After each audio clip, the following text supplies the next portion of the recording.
Hello student, मैं आप लोगों के साथ आज बात करूंगी ट्रांसपोर्टेशन इंजीनियरिंग के बारे में। स्टूडेंट्स का रिक्वेस्ट है कि ट्रांसपोर्टेशन इंजीनियरिंग के सब्जेक्ट के ऊपर मेरा फोकस हो।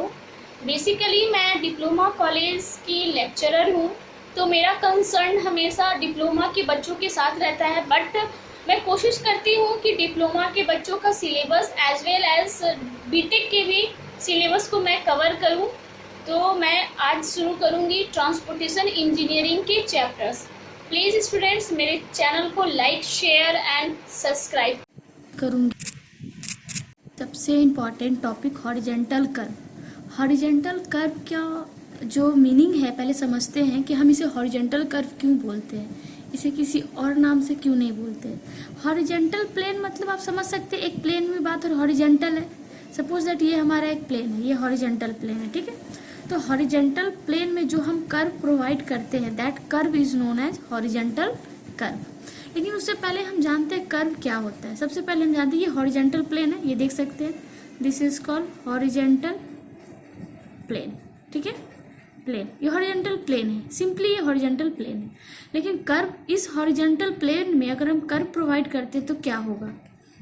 कर्व क्यों प्रोवाइड करते हैं, तो कर्व्स आर रेगुलर बेंड्स। मतलब अगर आप देखोगे ये इस चीज़ अगर आप देखोगे तो आपको दिखेगा कि ये जो कर्व एक है उसके डायरेक्शन में लगातार क्या हुआ, चेंजिंग आया है। डायरेक्शन क्या हुआ, चेंज हुआ, ध्यान से देखोगे तो कहता है कि curves are regular bend in road to bring a gradual change. Sudden change नहीं। अगर आप यहाँ पे देखोगे, इस पोर्शन पे देखोगे तो ये गाड़ी स्ट्रेट मूव करिए, धीरे धीरे धीरे धीरे धीरे करते करते क्या हुआ, डायरेक्शन इसका चेंज हो गया।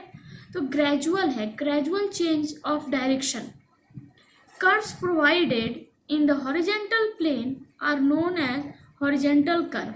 और जिस कर्व में डायरेक्शन का चेंज होता है, ठीक है, जिसको चेंज करते हैं उसे हम बोलते हैं हॉरिजेंटल कर्व। ये आपके ऑब्जेक्टिव में यहाँ पूछे जा सकते हैं ज़्यादातर कि हॉरिजेंटल कर्व्स क्यों बोलते हैं, तो इट चेंज डायरेक्शन एंड जो स्लोप चेंज होता है, जो स्लोप चेंज होता है, रोड का जो स्लोप चेंज होता है उसे क्या बोलते हैं, vertical curve. Vertical curves changes the slope of road. Slope change करती है, ठीक है, स्लोप चेंज करता है, ये डिफरेंस है।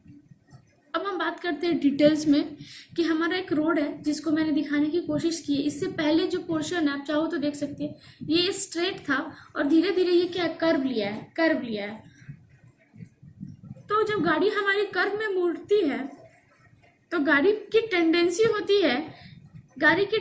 होती है कि वो इस पाथ में मूव करे। तो जब गाड़ी कर्व में मूव कर रहा होता है तो इसका रेडियस डिफाइन हो जाता है, ठीक है, इसकी रेडियस आर हो जाती है। तो जैसे ही रेडियस होता है स्ट्रेट, मान लो ये हमारा ये रोड है, तो इसमें आर हमें पता नहीं है क्योंकि ये क्या है, कितना स्ट्रेट है, तो इसमें आर इन्फिनिटी होती है, बट इसमें आर की वैल्यू आती है। तो हमारा एक फोर्स लगेगा, सेंट्रीफ्यूगल फोर्स जो है, ये पहले जानते हैं, गाड़ी जब कर्व में मूव करेगी तो जो सेंट्रीफ्यूगल फोर्स है, इसे मैंने समझने के लिए P बोला है। तो P जो फोर्स है वो क्या करेगा, ये फोर्स P क्या करेगा, इस गाड़ी को बाहर ढकेलने की कोशिश करेगा। जब बाहर ढकेलने की कोशिश करेगा उसे हम ओवरटर्न बोलेंगे, या बाहर स्कीड करेगा, बाहर फेंकेगा, उसे सेंट्रीफ्यूगल फोर्स बोलते हैं। जिस फोर्स के कारण गाड़ी बाहर की तरफ फेंकाता है या स्कीड करता है या ओवरटर्न करता है, वो फोर्स कौन सा होता है, सेंट्रीफ्यूगल फोर्स। अब देखिए ये हॉरिजेंटल कर्व है, ये क्या हॉरिजेंटल कर्व है। अब इसको आउटर एज बोलते हैं समझने के लिए और इसे इनर एज। अब हम गाड़ी का एक सेक्शन ऐसे करके कहीं से भी इस तरह से सेक्शन कट कर लिए, तो सामने से हमें गाड़ी कैसे दिखेगी, ये आउटर एज इस तरफ आ जाएगा सामने से काटने पे, ये आउटर एज यहाँ पे और ये इनर एज। हमारा जो सेंट्रीफ्यूगल फोर्स लग रहा है, वो गाड़ी के आउटर एज की तरफ लग रहा है। क्यों, सेंट्रीफ्यूगल फोर्स जो है वो गाड़ी को बाहर ढकेलने की कोशिश कर रहा है, बाहर ढकेलने की, तो हम डायरेक्शन क्या किए, इधर। लेकिन हमें इसे काउंटर बैलेंस करता है। ये अगर बाहर गाड़ी को फेंक रहा है तो कोई फोर्स होगा जो गाड़ी को अंदर मूव करने के लिए मदद करेगा, हेल्प करेगा, तो वो फ्रिक्शनल फोर्स कहलाता है। This is frictional force, frictional. अब हमारा फ्रिक्शनल फोर्स पिक्चर में आ गया है और इसके ऊपर एक W फोर्स mg लगता है जो सीजी, ये देखिए सीजी के पास एक W फोर्स डाउनवर्ड लगता है। अब हम समझते हैं कि सेंट्रीफ्यूगल फोर्स के कारण क्या क्या इफेक्ट आता है हमारे व्हीकल पे। तो मैंने ये ऑब्जेक्टिव पॉइंट ऑफ व्यू से बनाया है, प्लीज आप इसे ध्यान दीजिएगा। Due to centrifugal force has the following effects, tendency to overturn the vehicle outward. जो सेंट्रीफ्यूगल फोर्स है वो क्या करेगा, गाड़ी को बाहर ढकेलने की कोशिश करेगा, बाहर ढकेलने की कोशिश करेगा। और दूसरी ये क्या करेगी, tendency to skid the vehicle laterally outward. Laterally outward का मतलब हो गया ये क्या करेगा, गाड़ी को इस तरफ स्कीड करवाने की कोशिश करेगा, बाहर की तरफ, आउटर साइड में, आउटर साइड क्या करेगा, स्कीड करेगा, स्कीड। लेकिन लैटरली क्यों बोला, ये हमारा लॉन्गिट्यूडनल डायरेक्शन हो गया, ये लॉन्गिट्यूडनल हो गया और ये जो हो गया हमारा ये लैटरल हो गया। तो लैटरल इसलिए बोल रहे हैं क्योंकि गाड़ी को लैटरल बाहर इस तरफ फेंकने की कोशिश करेगा। अब हम बात करते हैं काउंटर बैलेंस करने का। ये मैंने गाड़ी का व्हील बनाया है, सीजी से इसकी हाइट कितनी हो गई, h हो गई, ठीक है, सीजी से।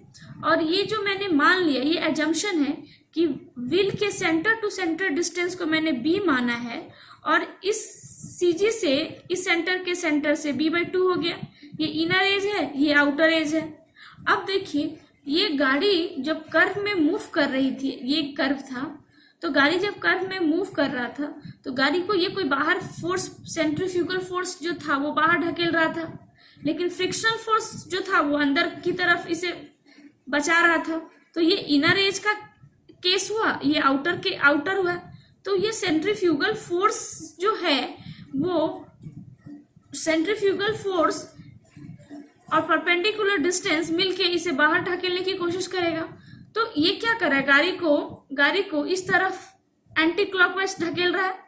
देखोगे तो मोमेंट प्रोड्यूस होगा, तो ये एंटी क्लॉकवाइज इसे इधर धकेल रहा है और क्लॉकवाइज, ये देखो ये क्लॉकवाइज इसे क्या कर रहा है, क्लॉकवाइज आपका ऐसे हो जाएगा, क्लॉकवाइज, दिस इज क्लॉकवाइज, ठीक है। तो ये क्लॉकवाइज क्या करेगा, मोमेंट इसे बचाएगा। ध्यान दीजिए, बहुत इंपॉर्टेंट है। Anti clockwise moment due to which overturning take place. Overturning किसके कारण हो रहा है, एंटी क्लॉकवाइज के कारण। और क्लॉकवाइज मोमेंट के कारण due to which overturning will not take place, जिसके कारण ओवरटर्निंग टेक प्लेस नहीं होगा। तो कैसे निकालेंगे, ये सेंट्रीफ्यूगल फोर्स है जो बाहर लग रहा है और परपेंडिकुलर डिस्टेंस h हो गई, क्लियर है। Force P into perpendicular taking moment about A कर रहे हैं, मैं कर रही हूं, h इंटू परपेंडिकुलर फोर्स। और जो इसे रोक रहा है वो इसकी सेल्फ वेट W हो गई और परपेंडिकुलर डिस्टेंस कितना हो जाएगा, यहां से यहां तक A के अबाउट b/2, b/2। तो ये आपके ऑब्जेक्टिव में पूछा जा सकता है कि ये कैसे काउंटर बैलेंस होगा, मतलब एंटी क्लॉकवाइज मोमेंट जो है, जो इस गाड़ी को ओवरटर्न करने की कोशिश कर रहा है, और दूसरा फोर्स क्लॉकवाइज मोमेंट जो है, sorry not force, clockwise moment जो है वो इसे बचाने की कोशिश कर रहा है। अब लैटरल स्कीड में क्या मैकेनिज्म है, ध्यान दीजिए। सेंट्रीफ्यूगल फोर्स जो है वो गाड़ी को बाहर फेंक रहा है। सेंट्रीफ्यूगल फोर्स के कारण due to which lateral skid take place. लेकिन फ्रिक्शनल फोर्स जो है जैसे कि गाड़ी ऐसे मूव कर रही है कर्व में, तो एक फोर्स होगा जो गाड़ी को बाहर फेंकेगा और एक फोर्स है वो गाड़ी को अंदर ढकेलेगा, लैटरल स्कीडिंग से बचाएगा। तो ये फ्रिक्शनल फोर्स हो गया और ये सेंट्रीफ्यूगल फोर्स हो गया। ये दो एक दूसरे को काउंटर करेगा, बैलेंस करेगी, तभी तो गाड़ी आगे बढ़ते जाएगी बिना ओवरटर्न किए, सॉरी बिना लैटरल स्कीड किए। तो P फोर्स बराबर lateral coefficient friction into self weight of vehicle W। तो P/W इक्वल टू क्या हो जाएगा, F आपके ऑब्जेक्टिव में आ सकता है। क्लियर है। अब ऑब्जेक्टिव पॉइंट ऑफ व्यू से ये बहुत इंपॉर्टेंट है। P/W should be less than b, this is b, यहाँ से देखिए B/2H ओवर टर्निंग को प्रिवेंट करेगा। अगर P/W कम होगा, B/2H फ्रॉम इक्वेशन 1 इसका नाम दे सकते हो आप चाहो तो 1 और इसको 2, और P/W लैटरल कोफिशिएंट फ्रिक्शन से कम होगी तो आपका लैटरल स्किडिंग भी प्रिवेंट हो जाएगा। यहाँ से ऑब्जेक्टिव क्वेश्चन पूछे जाते हैं मैक्सिमम टाइम। इम्पैक्ट फैक्टर का रेशियो जो होता है वो P/W होता है, इसे डायरेक्टली सेंट्रीफ्यूगल रेशियो बोलते हैं। ये दोनों कम होगा तो हमारा ओवरटर्निंग और लैटरल फ्रिक्शन दोनों प्रिवेंट होगा। इम्पैक्ट फैक्टर को P/W बोलते हैं या सेंट्रीफ्यूगल रेशियो बोलते हैं। इसे कभी कभी निकालने के लिए फॉर्मूला यूज किया जाता है capital V square by 127R। Capital V की जो वैल्यू होती है वो किलोमीटर पर आवर में होती है। किसमें होती है? किलोमीटर पर आवर में।